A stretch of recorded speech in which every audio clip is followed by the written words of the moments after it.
I have told this story exactly twice. Once at a retirement I would rather not have attended, to a room of men who had stopped being young the way I had stopped being young, and once to my granddaughter, who is the only person alive who ever asked me the right question about it. She did not ask whether I was brave. She asked whether I had ever been wrong about a person, all the way wrong, the kind of wrong you cannot walk back with an apology because the apology would only be about you. I told her yes. I told her about a winter on a mountain I will not name, and a woman they sent us to clean rifles, and a minute that lasted longer than any minute has the right to last. I was the best shot at Outpost Calder. I want that on the table before anything else because everything I am about to tell you only matters if you understand that I had earned the right to be proud, and I had let the pride rot into something smaller. Calder sat at 9,000 feet on a shoulder of rock above the Dare Pass, and below the pass the Talon Valley ran north to south like a long gray scar, and through the bottom of that scar ran the only road for 40 miles, a broken ribbon of gravel the locals called the Trace. We were a recon section attached to a hard little garrison, 11 of us who shot for a living and slept badly and considered ourselves, with the casual certainty of men who have not yet been corrected, the finest in the theater. We had the high ground and the long glass and the cold made us mean in a way we mistook for competence. The road was the whole war for us. Convoys ran the Trace, supply moved on it, the village of Asib sat where the valley pinched into the pass, mud-walled and patient, and the people there waved at us with the flat resignation of people who have waved at a great many soldiers. The high rocks on the western wall of the valley were where men with rifles waited, and our job was to make those rocks an unprofitable place to wait. I had made 11 of those rocks unprofitable myself. I kept the count in a notebook, which I now understand was the first symptom of the rot, because a man who is keeping score has stopped doing the work for the work's own sake and started doing it for the notebook. She came up on the resupply bird in the second week of a winter that had already killed 2 of our generators and 1 of our radios. I remember the rotors flattening the snow, and the way the loadmaster kicked the mail bags out before the wheels were properly down, and then a figure stepping off into the white with a rifle case slung muzzle down across her back and a duffel in each hand, walking the way people walk who have walked off a great many helicopters, neither hurrying nor dawdling, just moving through the noise toward the part of the world that would be quiet. "They sent us a replacement," Ockhafer said beside me. He was our section sergeant, a big calm man from a flat country who did not waste words, for Briggs. Briggs had gone home on a stretcher 3 weeks before with his leg in a frame, and we had not been promised a replacement so much as threatened with one, the way the rear always threatens you. And what came off the bird was a woman in her early 30s with a face the weather had already gotten to, sun-creased at the eyes, jaw set, hair cropped close and gone the color of old straw at the temples. She did not look like the rear. But I had decided, in the way I decided most things that winter before I had any business deciding them, and what I decided was that the rear had sent us a problem dressed as a solution. Her name was Cole, Sergeant Marin Cole. She put her hand out and I shook it because Ockhafer was watching and her grip was dry and even and gone before I had finished judging it. "Hollies," I said, which was my name, and also I let her understand by the way I said it, a fact she ought to respect.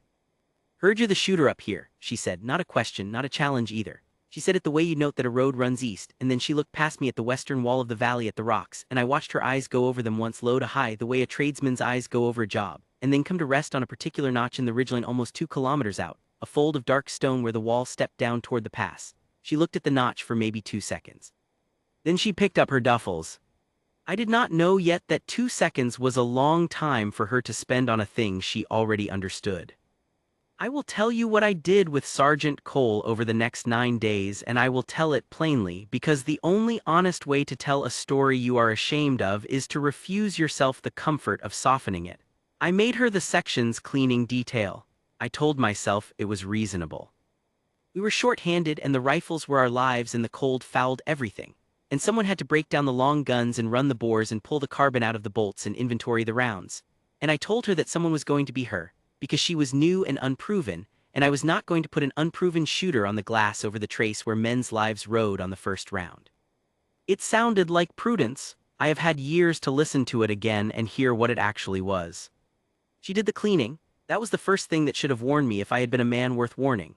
She did not sulk and she did not argue and she did not go over my head to Ockhafer, who would have backed me anyway. She sat up at the bench in the back of the long hut where the wind came through the chinking, and she broke down the section's rifles one at a time, and she cleaned them better than they had been cleaned since they left the factory.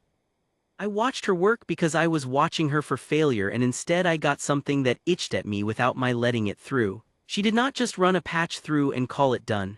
She indexed the bolts. She checked the torque on the optic mounts and found 2 of ours backed off and shimmed them and rechecked them and wrote it down. She had a little notebook of her own, oilcloth covered, and she made entries in it the way I made entries in mine, except where my notebook counted kills, hers seemed to count conditions. I caught a glimpse once and saw columns of numbers, temperature and pressure and a word I didn't expect, density asterisk, and a long list of distances paired with what I now know were dope corrections. And at the time I told myself it was the busy work of someone who needed to look busy. Ruiz liked her. Ruiz was young and liked everyone, which I held against him, and he started bringing his rifle to her bench with invented problems just to stand there. And she'd take the rifle and find the real problem he hadn't noticed and fix it and hand it back without making him feel small about the invented one. The men started calling her by a name I didn't give her and didn't like. They called her the cleaner. Take it to the cleaner. The cleaner'll square it away. They didn't mean it cruel, that was almost worse. They meant it the way you'd name a tool you'd gotten used to, useful and beneath notice, and I let the name stand because the name kept her where I had put her. On the 9th day I decided to settle the thing in front of everyone, and I told myself that too was prudence. There is a flat shelf of rock below the op where we shot for practice. With a steel gong we'd hauled up by hand bolted to a boulder at the far end of a long reentrant, and the gong sat by the laser, 1,890 meters out across a draw that funneled and twisted the wind into something almost nobody could read on a cold day. I had hit that gong exactly once.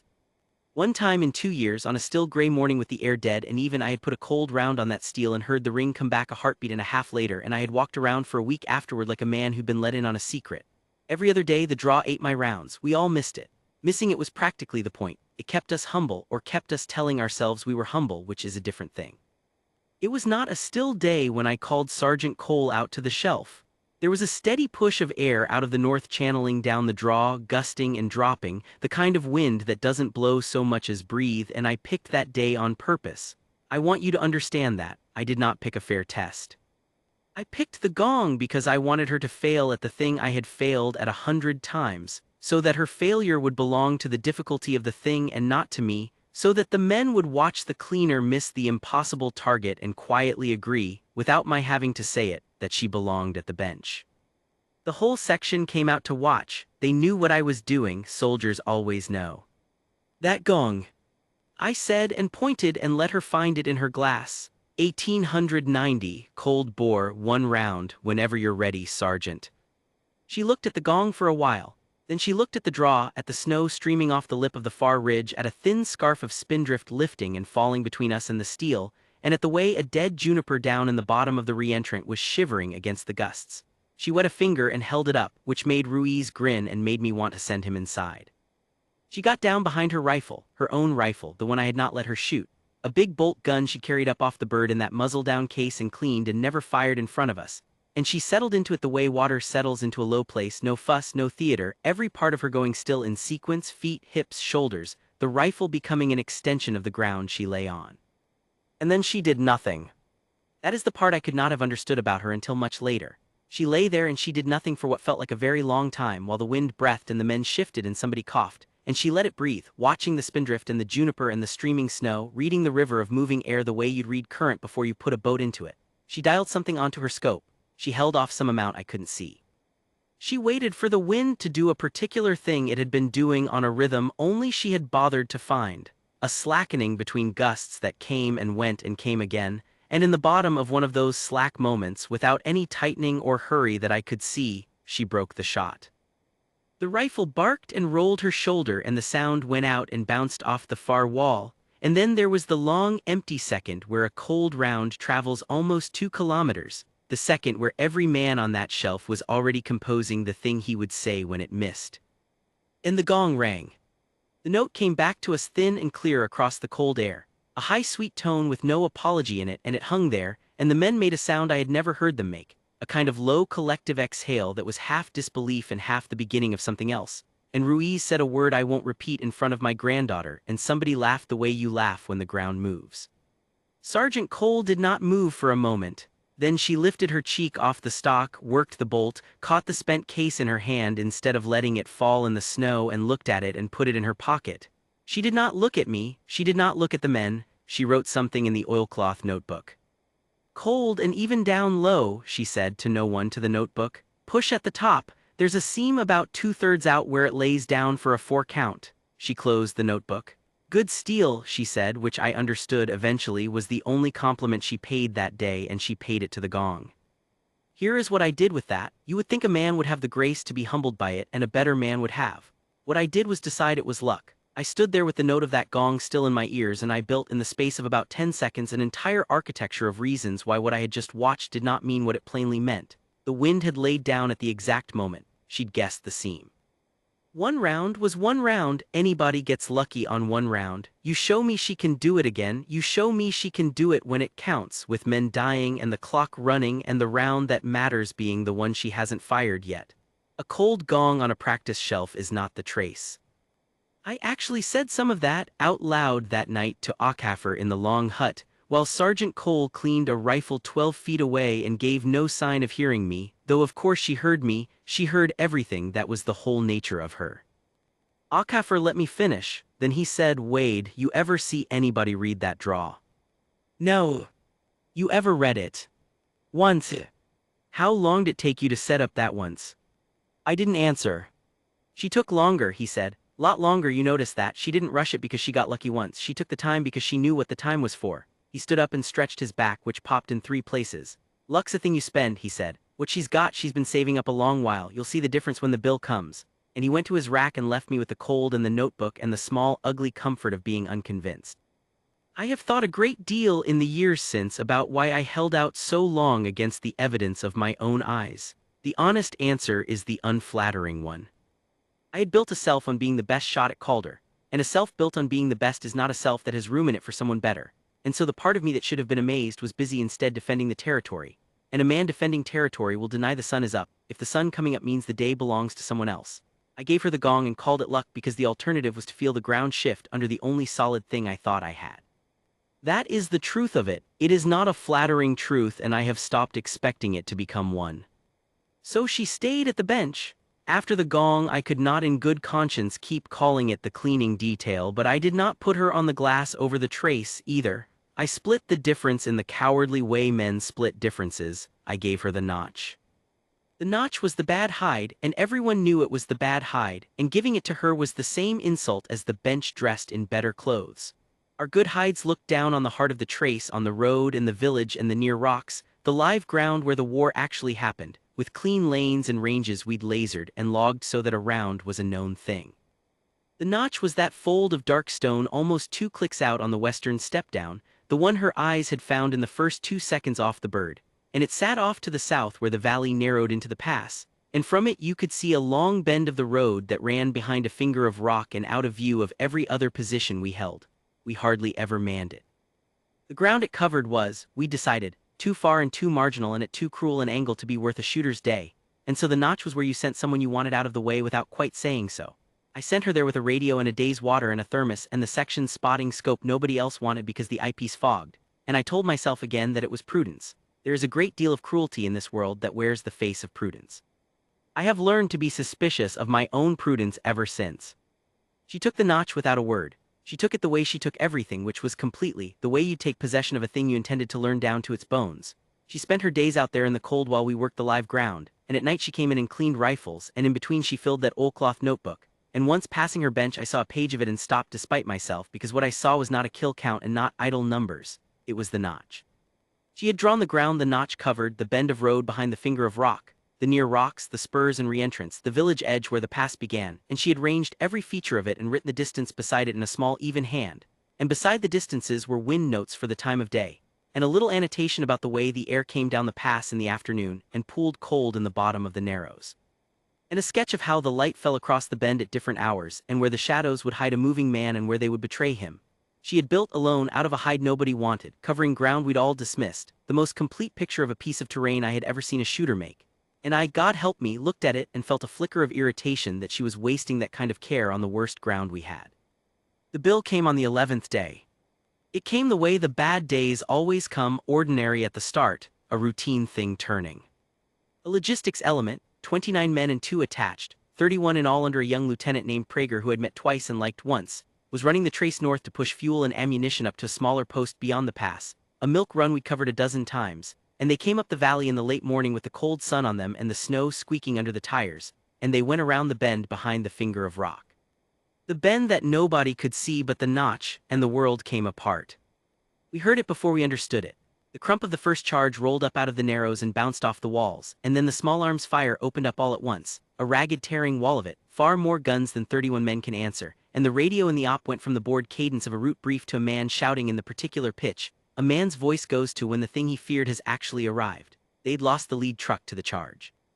They were stopped in the worst place in the valley, in the bottom of the narrows where the road bent behind the finger and the western wall rose up close and steep above them. And the enemy was up in that wall in numbers, dug into the rocks on the high side with the road below them like a trough, and they were pouring fire down into Prager's men, and Prager's men were doing the only thing you can do, which is get out of the trucks and get low and get behind whatever there is and shoot back up at an enemy you mostly can't see and bleed.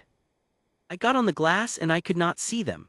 That is the thing I have to make you understand because it is the whole hinge of the day. From the op, from every good hide we had, the heart of the trace was clean and open and ours, but the bend in the narrows, the place Prager was dying in, was behind the finger of rock and out of view of every position at Calder. We had owned the live ground so completely and for so long that we had let ourselves forget there was ground we did not own, and now 31 men were pinned in exactly that ground, and the high rocks above them, the rocks the enemy was firing from, were rocks I could not put a round into because I could not see them. Aucaffer was already calling for air, and the answer was already coming back the way that answer always comes back on the worst day, which is *40 minutes*, which on a day like that is the same as *no*, because Prager did not have 40 minutes, Prager had the time it would take 100 guns on the high side to do the arithmetic of a kill zone, which is to say almost none.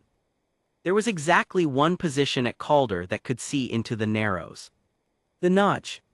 I want to tell you that I thought of it immediately, that the picture of her drawing the bend in her notebook came to me clean and fast, and I acted on it like the leader I was supposed to be. I did not. There was a second. I am not proud of the second, but I have promised myself I will not pretend it away. There was a second where the territory in me, the small rotted thing, the best shot at Calder balked at the fact that the only gun that could reach into that fight was hers. And then the second passed because under everything I was still a soldier and there were 31 men in the trough and I keyed the net and I called the notch. Notch up, you got eyes on the narrows. It was not a question, there was no time to make it a question. And her voice came back and I will remember the sound of it as long as I remember anything because it was the calmest voice on the entire net, calmer than mine, calmer than Prager's, calm the way deep water is calm, no fear in it and no excitement in it. Just a person arriving at the thing she had spent her whole life getting ready for. Op Vesper, I've got the narrows, I've got the high rocks, I'm building a picture, give me a minute. Vesper, none of us had ever heard her call sign, she had never offered it and I had never asked because you do not ask the cleaner her call sign. It came over the net and it landed in the op like a stone in still water and I saw Aucaffer's head come up. And I understood, the way you understand a thing all at once and far too late, that Vesper was a name some other unit somewhere had said with weight, that the woman I had sent to clean rifles had walked into Calder wearing a reputation folded up small inside her duffel. And we had never once given her the chance to set it on the table because we'd been too busy putting a mop in her hand. Give her the minute, Aucaffer said to me low off the net, whatever she asks for give it to her. I keyed back, Vesper up, what do you need?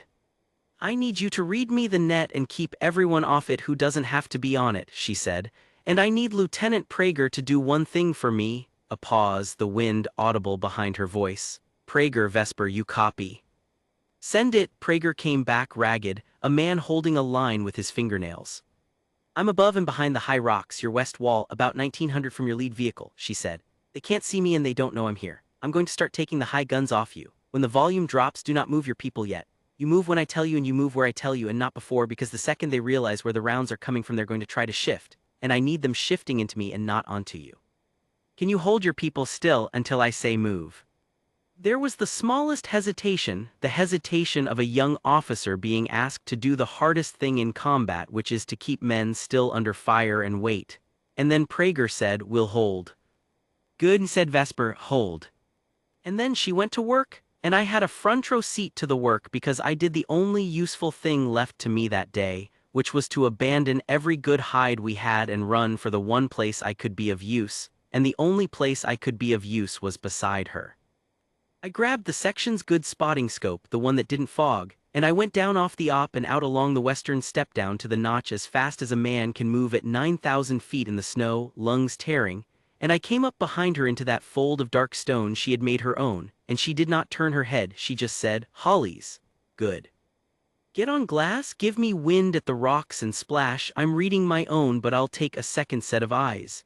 And I got down beside her in the bad hide I had given her as an insult, and I put my eye to the scope, and for the first time in 11 days I actually looked at what she was doing.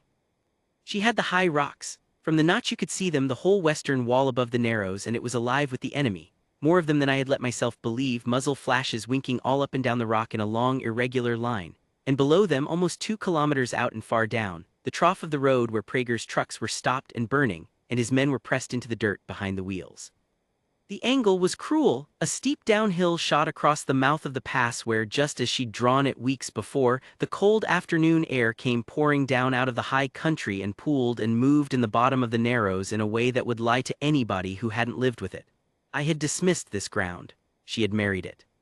"First one's the gun on the spur," she said, not to me, to herself, to the notebook in her head. "He's anchoring there left, he's got the best angle on the trucks, take him and the left sags." She was already on it, already settled, already gone still in that sequence I'd watched on the shelf, and she lay there in the storm of it, the fight roaring 2 clicks out, and she waited for the pooling air down in the narrows to do the thing she knew it did, and in the bottom of the wind she broke the shot, and almost 2 seconds later, far away and far below, a man behind a heavy gun on a spur of rock simply stopped, and the heavy gun stopped with him. And the volume of fire on Prager's left sagged exactly as she'd said it would. "Splash on," I said, because my voice had finally found something useful to do. "Center, he's down. Next is the spotter glassing from the cleft, 2 right and up," she said. "He's the brain, take the brain, the rest get stupid." She worked the bolt, caught the case. I noticed even now, even here, she caught the case in her palm out of pure habit and let it lie rather than ring on the stone, and she settled, and she waited, and she fired, and in the cleft 2 right and up ahead that had been moving stopped moving. I have watched a lot of men shoot. I had thought until that afternoon that I knew what good shooting was, and I want to tell you that what she did was not a string of good shots, because that phrase is for what I do on a good day. What she did was something else, something I have only the one word for, and the word is mastery, and mastery is a quieter thing than I had ever understood it to be. There was no flash in it, there was no rush. She did not hurry, and she did not dawdle, and she did not waste around, and between each shot she lay there and read the air and let the wind breathe and waited for the seam she'd found weeks ago to lie down for its 4 count.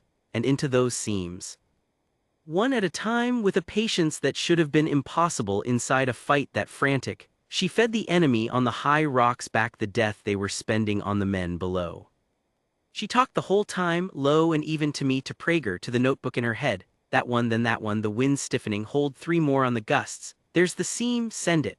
And every time I called splash it was where she'd said it would be, and the long irregular line of muzzle flashes up and down the wall began, one winking light at a time, to go dark. And exactly as she'd predicted, they started shifting. As the high guns died and the survivors realized the rounds were coming from somewhere they hadn't accounted for, the enemy on the wall began to move, to scramble higher into the south toward better cover, toward the only ground that would get them out of the lane she was working. And that ground, the higher rocks to the south, the ground they fled to, was ground she already owned, ground she'd ranged and logged and drawn, because she'd married the whole picture and not just the easy part of it. And so they ran from her into her, exactly the way she had told Prager they would, and she took them as they ran. "Prager Vesper," her voice never changed. "The left's open and the high guns are off you. In 90 seconds I'm going to have their whole line confused and looking the wrong way. When I say move, I want your people off the road to the east into the low rocks under the finger where they can't be seen from the wall, and I want you to leave the trucks. Don't try to save the trucks, save the men. Get your wounded up and get everyone east and low, and I will keep the wall blind while you do it. Acknowledge." "East and low, leave the trucks, on your word," Prager said, and there was a thing in his voice now that had not been there at the start, the thing that comes into a frightened man's voice when he realizes someone competent has taken hold of the disaster, the thing that is almost like peace. She kept working. She walked her fire up and down the wall, taking the heads that lifted, suppressing the ones that didn't, and the enemy fire on the trough dropped and went ragged and confused, men firing at shadows, men firing at the op we'd abandoned, men firing at everything except the one fold of dark stone 2 kilometers south where a woman they would never see was, quietly and without heat, taking their war apart. And in the middle of it, into a stillness she had manufactured out of 100 guns, she said one word. "Move." And 31 men came up out of the trough and went east and low under the finger of rock, carrying their wounded, leaving the trucks exactly as she told them, and she covered them the whole way. That was the part that broke something open in me and let the rot drain out, if you want to know the actual moment. It was not the gong and it was not the impossible shots, though I am coming to the impossible shot. It was watching her cover 31 running men. Because covering a withdrawal is the hardest shooting there is, you are not picking your moment. The enemy is picking it, you are shooting to deny, to make a piece of ground too expensive for the enemy to use in the seconds your people are crossing it. And it requires you to be everywhere on the wall at once, to read which gun is about to bear on the running men and to be on that gun before it fires over and over for as long as the crossing takes. She did it for 4 minutes. 4 minutes of feeding the seams of that one, the runner, the gun coming up on the slope, hold, send, asterisk of never missing, of never hurrying, of being in the bottom of a roaring fight, the single calmest and most certain thing for 40 miles in any direction. And 31 men lived who were going to die, and they lived because of the patience of a person we had named after a mop. It was during the crossing that the last gun set up where she said it would. She'd warned me about it a minute before. There's a position they haven't used yet, she'd said low between shots. Top of the wall, the high cleft, almost dead north of me. If they get a gun in there with a thinking man behind it, he can shoot down the whole length of the finger and he'll catch the men crossing an enfilade and there's nothing they can do about it. That's the gun I'm worried about. That's the one I have to beat to the trigger. She'd ranged it already, of course. She'd ranged it weeks ago, alone in the bad hide, drawing the ground nobody wanted. The high cleft. 1900 meters near enough and a fraction over. The lasered number she'd written in the oilcloth book months ago by my reckoning was something like 1,800 and change. Across the very throat of the pass where the downrushing cold air ran fastest and lied worst, at the cruelest downhill angle on the whole wall, into a slot of rock barely wider than a man. It was the shot I had told Akafir 11 days before that no one could make when it counted. I had said the words, "Show me she can do it when it matters, with men dying and the clock running and the round that matters being the one she hasn't fired yet." I had said that exact thing as a way of not believing the gong, and now the universe, which has a long memory and no mercy, was going to make me eat every syllable of it, because the round that mattered was the one she hadn't fired yet, and men were dying and the clock was running, and I was lying 12 inches from her with my eye to the glass. The gun came up in the high cleft. I saw it, the dark shape of the weapon, the man behind it laying it down the length of the finger, exactly into the lane Prager's last men were crossing, and I felt my whole body go cold in a way that had nothing to do with the snow, because I could see, the way you can see a wreck about to happen, what that gun was going to do to the men in the open in the next 3 seconds. "On him," I said, and I did not recognize my own voice. "I see him," said Vesper. And then she did the thing I will carry to my grave, the thing I tell you about now, not because it was the most spectacular, but because it was the truest, the thing that contained everything she was. She did not snatch the shot. She had every reason in the world to snatch it, men in the open, a gun bearing on them, every second a life, and a lesser shooter, a good shooter, I would have rushed it, would have flung around at that cleft and prayed. And the cold running air in the throat of the pass would have eaten the round the way that ground had eaten my rounds for 2 years, and I would have missed, and the gun would have fired, and men would have died. She did not rush it. In the absolute crisis of it, with the worst about to happen, she made herself slow. She let one full breath out. She felt for the seam in the wind, the 4-count lull she'd known about that ground since before any of us knew her name, and the wind in the throat of the pass was not lying down. It was running hard, and I watched her wait for it. I watched her spend a full second of those men's lives buying the only thing that would actually save them, which was a true shot, and I understood in that second the whole difference between her and me, the difference Akafir had tried to tell me. I shot to hit. She shot to not miss. They are not the same thing, and the gap between them is the gap between the best shot at Calder and a person they called Vesper, and the gap is patience. And patience under that kind of pressure is not a skill, it is a kind of courage I did not possess and had not, until that moment, even known to want. The wind laid down, the seam opened, and in the bottom of it, with the gun in the high cleft, a heartbeat from firing into 31 men, with the air in the throat of the pass running and the angle cruel and the slot of rock barely wider than the man inside it, into the longest minute of my life, she broke the shot. The rifle rolled her shoulder, the sound went out.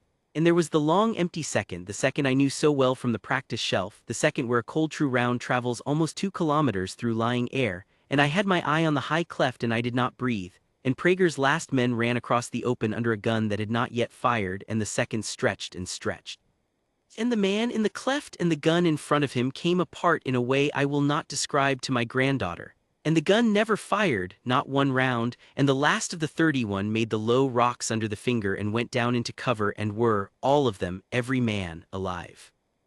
I lay there in the bad hide with my eye to the glass and the snow under me, and I did not say splash. I could not say anything. The fight bled out across the next few minutes the way fights do once the spine is broken. The surviving enemy melting back into the high country with no stomach for a wall that had become a graveyard, and the air filled with the sound of Prager's men consolidating in the low rocks, and somewhere far off the rotors of the air we no longer needed, finally inbound. But all of that was at the edge of me.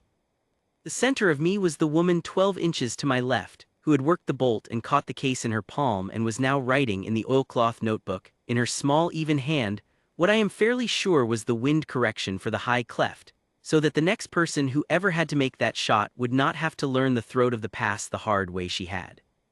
She felt me looking at her, she did not look back, she finished her note. Then she said, still watching the wall through her scope in case it wasn't over, in the flattest, most ordinary voice, the same voice she'd used to compliment the gong, "Good steel, your boys, they held when I told them to hold, most don't." And that was all, that was the whole of what she had to say about it. She had just walked 31 men out of a kill zone with the finest shooting I have seen in a life spent watching men shoot, and the only credit she handed out, she handed to the men who'd had the discipline to lie still and wait for her. I got up, my legs were not steady and it was not the altitude. I stood up in the notch in the hide I had given her to insult her, and I looked down at her lying there in the dark stone she'd made into the most important piece of ground at Calder, and I did the only thing a man in my position can do who has been wrong all the way, the kind of wrong an apology can't reach because the apology would only be about him. I came to attention. I have come to attention 10,000 times in my life for flags and for officers and for the dead, and it has mostly been a reflex, a thing the body does. This was not that. I straightened up in the cold with the gun smoke still drifting out of the notch and the last of the rotors coming up the valley, and I brought myself to attention the way you do when your whole body has finally agreed with a thing your pride spent 11 days refusing. And I raised my hand and I held the salute, and I held it, and I said the only word that fit, which was not asterisk sorry and was not thank you, because neither of those was big enough and both of them were about me. I said her name. The real one? The one she'd carried up off the bird folded small in her duffel and never once put on the table, the one we'd been too busy with our mop to ask for. Vesper, I said. And she lowered her cheek from the stalk at last and turned her head and looked up at me, and there was no triumph in her face. No, I told you so asterisk. None of the things I would have had in mind and deserved to have thrown back at me. There was just a tired, level steadiness, and something behind it that might, in a person less private, have been kindness. She looked at me holding that salute in the cold, and she understood exactly what it was and exactly what it had cost the small, rotted thing in me to give it, because she understood everything, that was the whole nature of her, and she did me the great mercy of not making me say any more. She returned it, tiredly, the way you return a salute when you have just done a hard day's work and the work is the only part that matters to you. And then she said the last thing, and it is the thing I told my granddaughter to remember if she remembered nothing else of an old man's long story. "You'd have made that shot too, Hollies," she said, "if you'd ever let yourself wait for the wind." She was wrong, of course. I would not have made that shot. I have made my peace with the size of the gap between us. But I have thought about what she meant for 30 years, and I do not think she was talking about the wind, or not only the wind.